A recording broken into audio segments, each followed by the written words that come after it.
And 3, 2, 1. Welcome to The Peaceful Truth, the podcast where we talk about everything from women empowerment, feminism, and everything in between. You are joined by your host, Kenzie Meatbag. I appreciate everyone tuning in. This week, I wanted to talk about the Super Bowl. I talked about it last year as far as the different performances and highlighting like feminism fails for performances. Like Adam Levine was celebrated for taking his clothes off last year, or maybe it was the year before that. Anyway, I just kind of highlighted the fact that is kind of sexist because a lot of women have been shamed in the past for their Super Bowl performances. And this year I wanted to talk about some feminism wins, as well as some feminism fails, just culturally. The women involved in the Super Bowl themselves were great and awesome feminists, but I'm just talking about culturally how we failed them. First, I want to start off by talking about Katie Sowers. She is the first female coach, or was the first female coach in the Super Bowl. So that was really cool and effing amazing and effing badass. I got this info from the New York Times by Talia Minsber, I believe. So Sowers is an offensive assistant with the 49ers this year. And she is one of 4 full-time female coaches in the NFL this season, along with Callie Brownson, Lori Locust, and Marel Javadifa. I probably mispronounced most of those names, so I apologize. I don't watch sports, so I don't hear their names broadcasted. Okay, so I want to start off with how she got into the NFL. Sowers got into the NFL. She was coaching a 5th grade girls sports team in Kansas City, and she became friends with one of the girls on her team's dad, Scott Pioli, and when he was the general manager of the Kansas City Chiefs. It's kind of ironic that this is how she kind of got her start after the game itself against the Chiefs in the Super Bowl. So Pioli thought of Bill Walsh's Diversity Coaching Fellowship, a program meant to increase the number of minority coaches in the NFL. After moving on to become the assistant GM in Atlanta, Pioli asked Falcons coach Dan Quinn to consider Sowers for the 2016 class of the fellowship. So that's a quote from the New York Times, and I thought that was really cool. She was at the time an athletic director for a high school, and she used her vacation days to work at the Falcons training camp, and that got her foot in the door into the NFL. So congrats to Katie Sowers for being the first female coach in the Super Bowl. Super badass and super awesome. Now I want to talk about the NFL halftime performance. It was amazing. And it was flawless, and I really enjoyed it. It was led by J-Lo and Shakira. They both killed it. It was the best one in a while, and it was the first all-Latin Super Bowl performance, and this is according to Billboard.com. So Shakira was actually literally rocking and rolling. She came out with her hair flowing in a killer red sparkly outfit, super badass. She played the guitar and the drums, both of which I had no idea that she had played, and I have been a fan of her for a while, but I guess not a dedicated enough fan because I didn't know those facts. She also did some of her greatest hits like Waka Waka, Whenever, Wherever, and more, along with her hips continuing to never lie when she dances, and she celebrated the female body, owned her sensuality and her abs.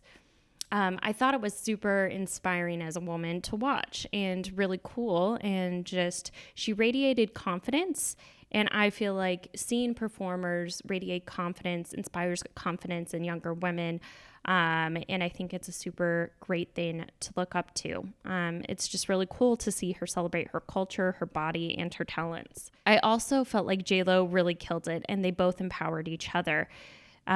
When J-Lo came out, she dances and she had canes to utilize in her choreography, and started off with a lot of her great classics, and it was a strong start off. And then J-Lo did a nod to her successful, really wonderfully made movie Hustlers by dancing on light up poles on the stage, light up neon poles, and had a signature dance move of the tabletop position, which you should watch Hustlers if you haven't to see it.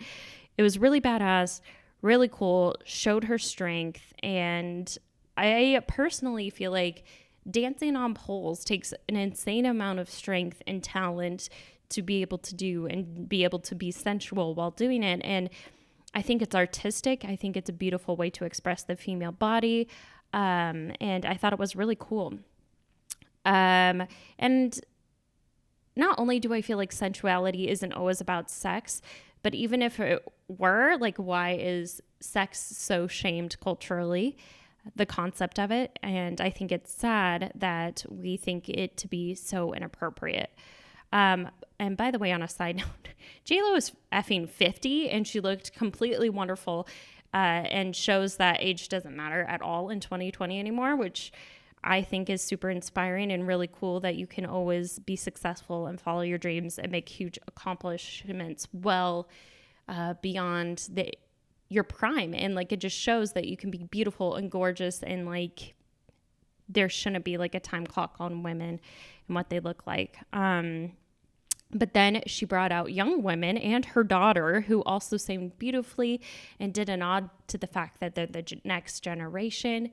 I also felt like it showed them a great example of a working hard, empowered group of women for these younger women to see and be on stage with and be inspired by, and possibly inspire their future careers. I thought it was a wonderful nod, not only to the next generation, but empowering young women with their bodies and their sensuality. I thought it was really cool.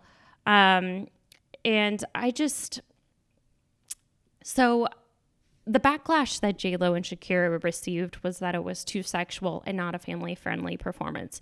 First of all, since the dawn of time, there have been cheerleaders who aren't wearing a lot of clothing that are dancing very talentedly and amazingly, but that is never shamed or slut shamed. It's celebrated and a part of culture. And just the fact that there was a pole, and a pole is associated with a stripper, that somehow makes it a huge negative thing. And even if, I don't even think that strippers should be considered a negative thing. Anyway, the whole backlash that I thought was like, that they received is like 2 steps back for the concept of feminism. And there's so many different wrong things with that concept.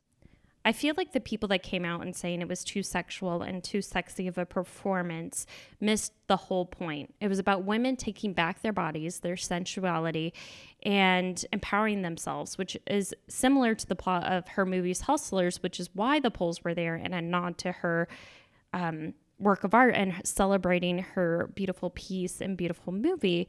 And also, what's wrong with displaying sexuality and celebrating it openly? Sexuality is so shamed, and there's also the juxtaposition of women being pure as well as sexuality being celebrated in the United States. And it just doesn't make sense, because there's a line of shame there and an oxymoron, because sex is celebrated for men, and some of the population are straight, and so they have sex with women, but that is shamed when you are a woman, and it's shameful to be a woman. So it's celebrated for men to have sex, and they had to have sex with some woman, and that's celebrated, but the woman herself is shamed. I just feel like it's an oxymoron. And it's closeted. It's a part of life, and as long as consent and the science of safe protection is taught, I don't see what's wrong with being more candid about it and being open about it. And I felt like the performance beautifully celebrated culture as well as women, and was inspiring and empowering. So I don't get why there was backlash at all. And again, I spoke about it last year. The Super Bowl has always have a double standard. No one complained about Adam Levine's sexual and sweaty shirtless performance last year. This one I felt like celebrated women that are strong, powerful, successful, an example of what I want our future daughters to be. And if you're mad at the women for being in front of your sons, which is a complaint that I saw online, like, my teen boys were present and watching, and I can't believe that they did this. You need to be taking a good, hard, long look in the mirror about the men that you plan to raise. And also, women's bodies are not just for men.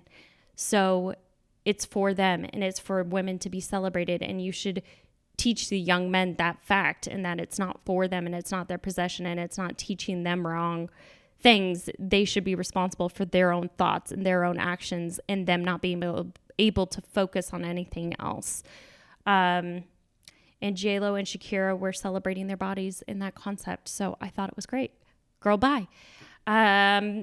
So anyway, I wanted to talk about that and go on my little tangent and platform. So I really appreciate everyone tuning in this week. I am looking forward to going to Portland next week. I've never been to the city of Portland. I'm in the Pacific Northwest and I get to visit it and I'm super pumped. So I always encourage you to think about what you're looking forward to most. And I appreciate you tuning in. Thank you so much. I'll see you soon. Bye.